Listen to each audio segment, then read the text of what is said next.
Types of cheats interesting but true. About VAC stirred up a lot of discussion. Some of it was constructive. Wait. Perfect is the enemy of good enough. If the cheats are as good as best of players, that means they're still beatable. It'll still suck to get your ass kicked by what would effectively be a top 0.1 player, but at least it will be within the real.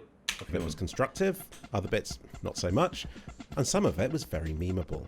Reminder that Philip is deeply financially invested in CS2 and is incentivized to support the game due to his monopoly on Philip-based music packs. Did you know that when you buy one of those packs, he receives a substantial sum of money? To consider Philip a trustworthy source of CS2 info is laughable, given this clear conflict of interest. The motive is clear and his expressed views should be considered inherently biased. Even when he seemingly critiques CS2, this is simply a ploy to lure you into an elaborate mind game that, rest assured, the end result of which is simply lining his pockets. I have reason to believe these strategies are meticulously designed through complex AI simulations, the likes of which you won't see him making a video on. We must always seriously consider the notion that any CS2 content produced by the man is pure shilling. To believe otherwise makes you a means to his ends. Stay safe out there, guys. In this Bro, sick comment.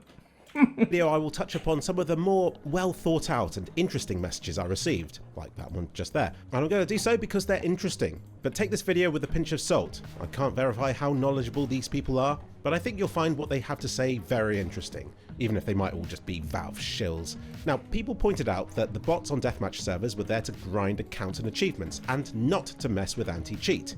Well, I'm going to reply by saying, yeah, we all knew they were grinding stuff already. That went without saying, which is why I didn't say it. Which sounds like I forgot to say it, but really it's because I assumed we all knew that about them already. But why are you so sure that they can't also be there for another purpose? Also, it doesn't really matter what they're there for. Simply by existing, they're a form of cheating that an anti-cheat needs to be able to detect. According to one comment I got, automated bots are known as walk botters, and they exist because cheaters love service medals, because it's a real flex to be cheating on an account with something so prestigious and difficult to get. It shows you have confidence that your cheats will not be detected. And apparently a ban wave wiped out most of the prestigious and highest red tier of service medal accounts. He also mentioned some interesting cutoffs, like how spending it. Wait, this is interesting to read. I want to stop here and read this. Hey, saw your latest video regarding VAC Live. I want to tell you a couple of things. Based on what I can see inside our system, on thousands of reviews and reports after 13-14 September update, all aimbot cheaters are almost non-existent. Except for a very human-like, with errors, slow movement, randomization are gone. Wall hackers are mostly unaffected. They keep playing with expensive skins at starting 20-21 September. Your information about DMA is a little bit outdated. Since the middle of the summer, all major kernel anti-cheats are detecting DMA using IOMU, which is isolating DMA memory access and also has ability to log if device was accessing game memory. ACE, Chinese anti-cheat. Then, okay, this is somebody giving info to Philips who doesn't know the difference between then and then. So this is somebody who is very good at coding or whatever and understands cheating. But me, a third world brain dude from Montegago, knows the difference between then and then. We're cooked. Yo guys, since the market's crashed and a lot of you got sad because of it, I'm here to change that and make 30 of you happy. I'm giving away 30 CS2 knife skins, so 30 winners total. Join now, link is in the pinned comment. Vanguard later faced 4K plus players, already fully defeated DMA at this moment. Okay, they defeated DMA, but we still have a ton of cheaters. This is interesting. You did correctly mention a lot of this by saying that Valve don't care what level access your cheat has, but it's what you're doing. Game followers saying DMA cheats have been flagged is again wrong, due to the points I just made that it's not the cheat getting flagged itself, it's the config playstyle.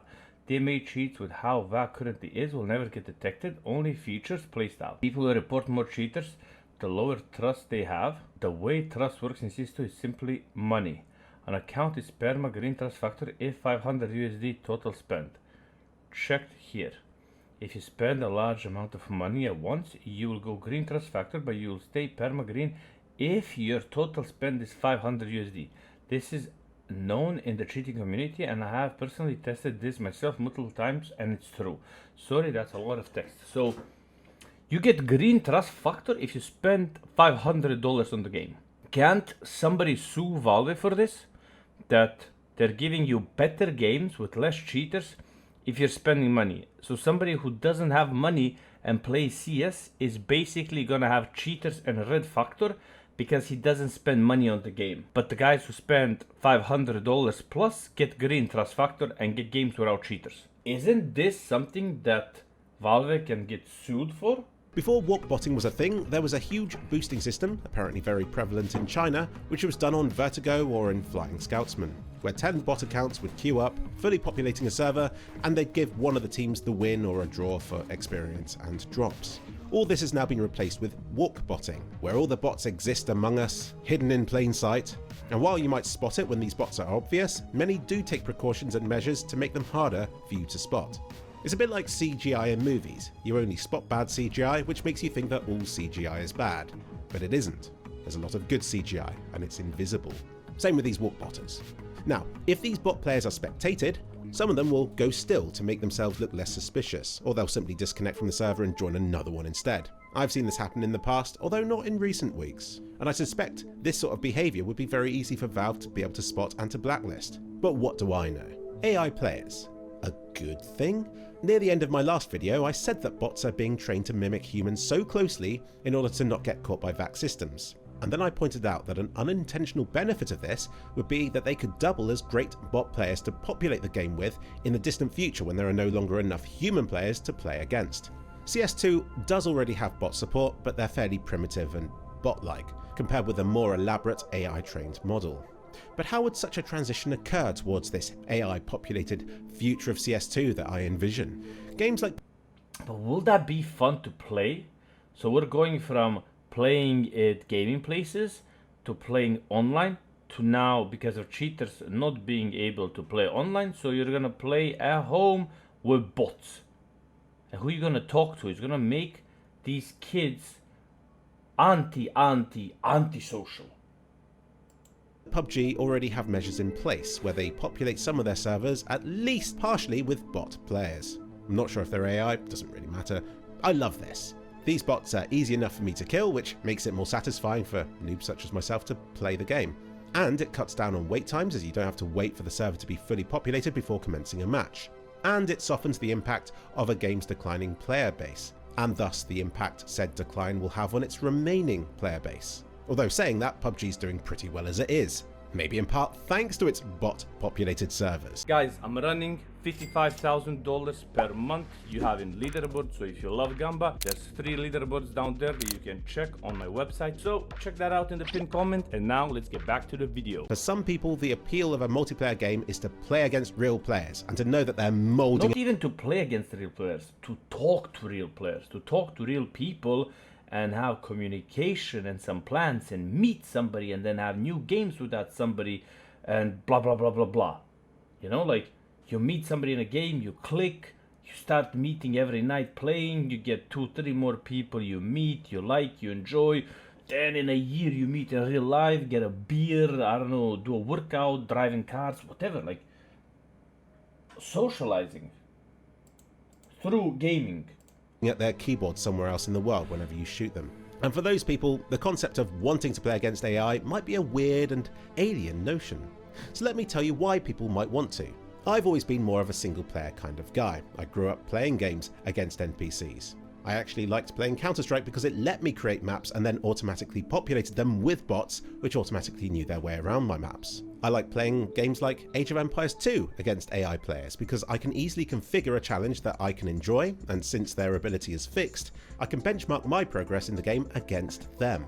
Whereas with multiplayer games, it's all very fluid. The entire player base is always changing and improving, and when combined with ranked play, I find trying to get better at Counter-Strike feels like running on a treadmill that's constantly matching my speed. And this, to me, eliminates the very purpose of trying to get better at the game in the first place. Bro, I miss playing Age of Empires. Unless you're going to reach the very top, which you're not. So back to the main question. How would Valve transition CS2 over from fully multiplayer and towards this part human, part bot future that I envision? Well, I guess they could train up their own AI to use, but it might just be cheaper and easier to buy one that's already been trained by a cheap maker. I still think there's something quite poetic about the arms race between cheaters and anti-cheat, eventually ending with a beautifully trained AI player that becomes a commonly accepted part of the game. I don't see this being... I don't think Valve care that much about their player base because they're too busy making cases for people to spend more money on skins. They're trying to find ways to give gambling but avoid gambling rules.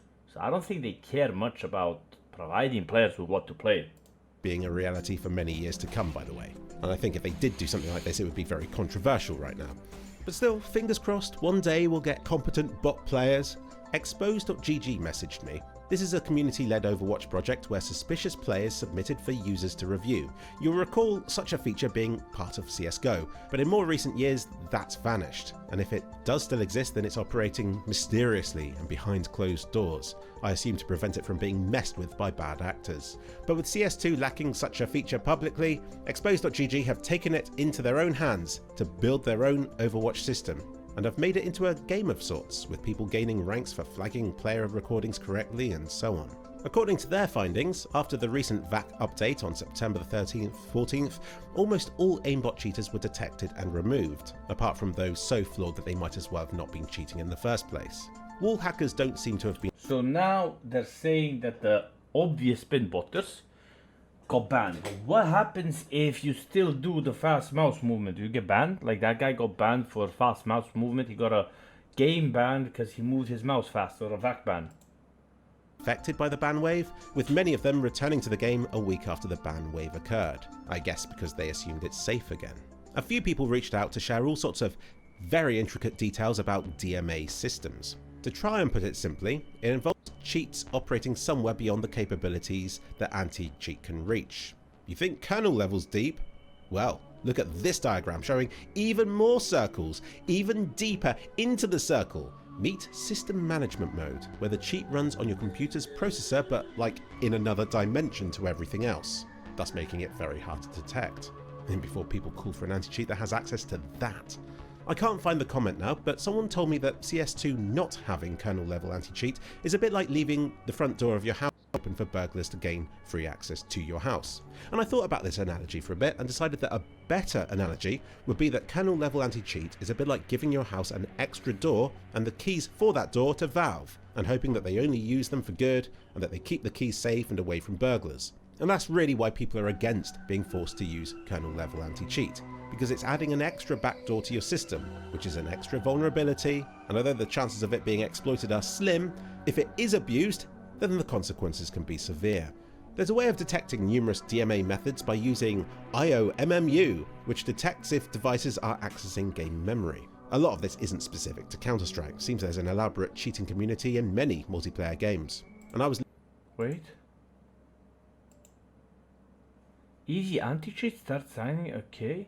Face it detects stock via face it detects invisible firmware undetected and abused at many. Yo, PSI Leech Multimedia HD is undetected and abused at pro level, which I've been telling you for a while, right? 2022. Multiplayer games. Valor and Vanguard attempts to prevent devices without drivers by flipping bus master enable. VGA implements is interrupted mechanism. And I was Faceit prevents all the devices except X4 lane ones. linked to an interesting time okay, detailing checked by Faceit. the war between DMA hardware and anti-cheat. Durable scan released by... I mean, why would these cheat makers be making cheats for pros if pros are not paying and using them? Ace detects infirmary spoof, blah blah blah. Cheat system. POV source code release, unlocking knowledge to the mass. Here's a picture of the HPTT device. It currently goes for about $4,500, and if you'd like to know how it works, it's where custom PCIe controllers leach and inject data into the PCIe bus through the existing connection of a legitimate device, usually a Wi-Fi adapter or SSD. This is similar to the DMA cards, with the exception that this is entirely invisible to the operating system and even the system on a hardware level. Put it simply, the battle against DMA is likely to be an ongoing struggle for anti-cheat systems, but it more or less answers. They start buying DMA cards. You start wearing a mask and dropping off. They start using AMOC. Is why Valve didn't bother with kernel level anti-cheat, because once a measure is implemented, it simply spurs on an arms race that they must then commit to forevermore, and it only gets more damaging for the end user when it all goes wrong. The benefit of AI-driven anti-cheat focused around detecting suspicious behaviour is because it doesn't matter how cheats are achieved. You could be using basic cheats, kernel-level cheats, or super elaborate. Bro, the thing is, the way Valve is trying to address cheating means by behavior, right? How you gonna analyze my behavior of having a radar hack or a wall hack? So I'm seeing everything that's happening over the map and just going and then shooting them. And how you gonna analyze that I'm cheating? Well, because I'm like following somebody through a wall? Of course, I'm not gonna follow somebody through a wall. I'm just gonna play legit cheating. So you're never with this gonna detect wall hackers, soft aim botters, soft aim lock, or radar hack. So the only thing VAC will ever detect is rage cheaters, and that's it. Elaborate and expensive DMA cheats, leaching stuff into PCIe holes and Like this, penetrating. yeah, this they can detect. But even that took them 2 years to start detecting. 2 years we've been having spin botters and they were banning innocent people who move their mouse fast. So how much longer until we get them detecting real cheats? I don't get that. I don't get that. Your PC's lumps and bumps in all sorts of ways. But if they're providing a benefit to your gameplay, then it's that benefit that's being detected, which keeps it simpler for Valve to address and to keep on top of. It's great to know there are so many enthusiastic and knowledgeable people who were happy to reach out to me. So I hope you found this video as interesting as I have, and if nothing else, I hope it's given you greater appreciation for the complexity of developing a working anti-cheat system that can counter an increasingly elaborate and formidable cheating arms race.